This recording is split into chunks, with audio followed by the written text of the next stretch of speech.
my name is Mireya Antunez. I was a student of IOC back 10 years ago. So I'm talking to 2014, 2015. And I'm currently working for the Washington State Patrol. I'm a commercial vehicle enforcement officer.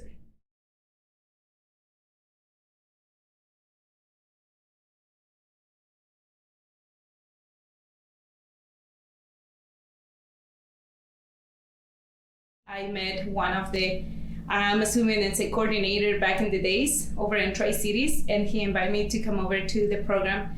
And the reason I came to him is because I finished my degree and I didn't have an idea of how many programs or any other careers that I was looking into it. Even though I had a degree, I didn't know where to go. So I reached out to Israel, and that was because back in the days they used to offer the early childhood education program, and I was looking into that because I had some experience. So I connect to him, but the main contact of him were my parents. So at some point, I also used to help my parents with money when it comes to gas and applying for different jobs.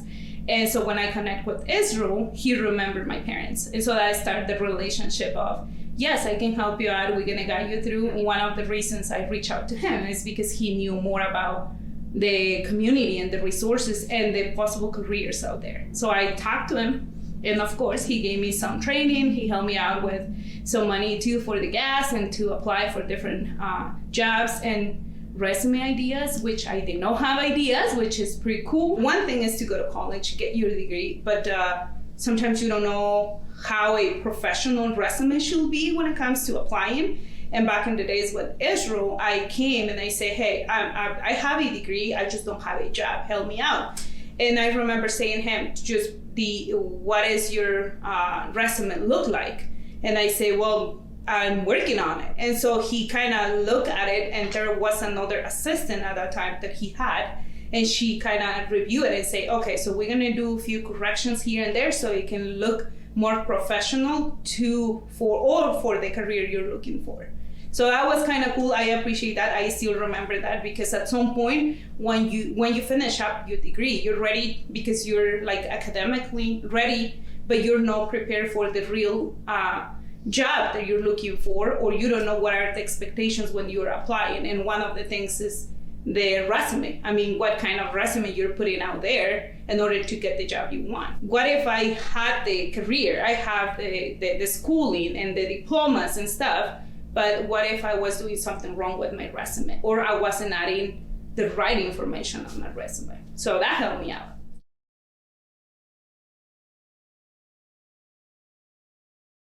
For me, it was the best time because I had, even though I was looking for a job, I also get to see more people enrolling into the program, and I got to talk to the coordinators and see what type of programs they were offering. And I remember they sent me to one of the trainings, and I think it was something related for the booking area. I also went for one of the trainings that they paid for, and same thing, they provide me with support to get there, like gas. And then they also helped me out with teaching me, like the appropriate attire you will be wearing to a professional interview, if that's the point. If that's the case, if at some point you need to go to an interview. So that was awesome. I mean, I'm talking 10 years ago. So it was different times, but it was, I never had an issue with.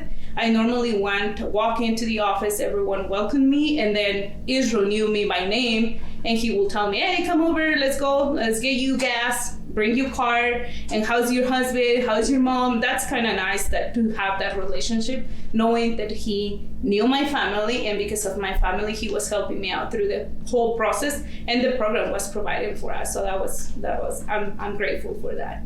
It's awesome when you get to connect to them and get to know that somebody used to, I feel awesome by knowing that Israel at some point helped my family when they needed. And then the fact that he helped me out during the tough times, because at that time I didn't have a job.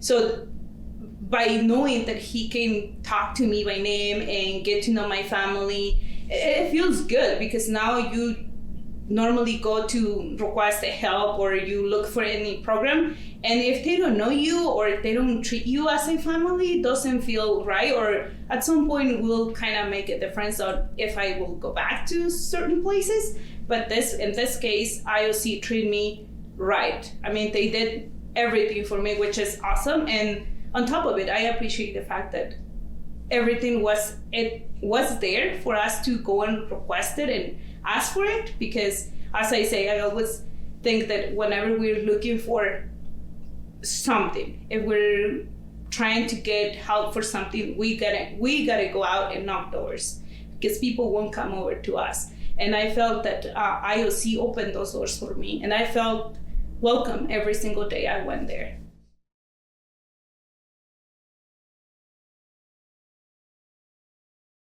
I'm currently a CVO 2, which is Commercial Vehicle Enforcement Officer. So we normally in the state, we start with as a CVO 1, which is an officer working at the scales. We're a limited commission to semi-trucks. That's our area. We inspect trucks, we make sure the rules, they follow the state and federal rules in order to be safe on the roads. My 2 job is because I'm a lead, so I've been through the process of applying and getting interviews and then promote to be the 2. Right now, I'm currently doing 70% of my job is auditing purposes. So I do audits to the trucking companies, and the other 25, I work on the road. I stop trucks, I inspect them. Sometimes I do give tickets to the truck drivers because that's how it goes. I do all kinds. I do community outreach, I do PIO, I'm Public Information Officer, and I assist in our community, our Hispanic community. I'm bilingual, so I go and guide them, teach them about the laws, the rules in Spanish. How I think the IOC program helped me out is just by being there, just show that you can support your community, you can help your community, you can guide your community. Because I felt that at some point I needed someone, and the program was there for me. Now I do the same. I do my job, but I do it thinking that at some point I needed help and someone was willing to help me out. Now I'm out there. If someone needs help, I'm more than happy to go and help them out. And that's my main goal. At some point I keep telling my families and friends that I wasn't born in the United States. And when I came, I had no clue about the language. I had no clue about the culture. And I asked for help because sometimes I was asking someone to translate for me because I didn't know. And now that I can and I do it, when someone comes over and say, hey, I didn't get it. Can you translate that for me? Can you help me out? And a lot of my coworkers call me, hey, I need someone to translate. Can you come over? Can you be on the phone? Can you translate? I'm like, yes, I'm more than happy to help my community. So I think that's the way I can describe how the program has helped me out.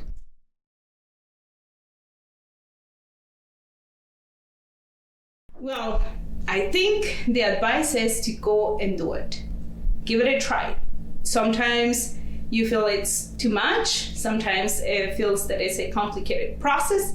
Go and try it. And I think the advice, I say that because my husband, since he came to the program too, I remember when he went and talked to Israel, and my husband is pretty shy. He comes in, he's like, hey, I'm just looking in to see if you can help me out to get my CDL.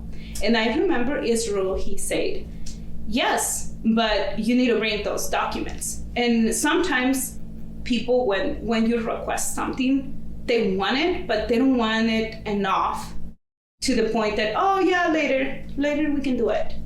And I remember talking to my husband and I told him, go get the documents right now. He's like, yeah, we can do it tomorrow. I say, no, right now. You have the program, you have the people willing to help you out.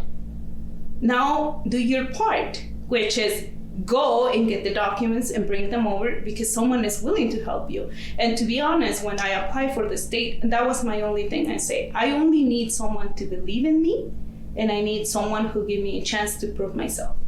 And I think the programs are for that type of people they want to do something and they will do whatever it takes to get into the program. And as long as we're providing that for our community, I don't think the new generation should have a problem. Just be consistent and put the effort into it, and it should be okay.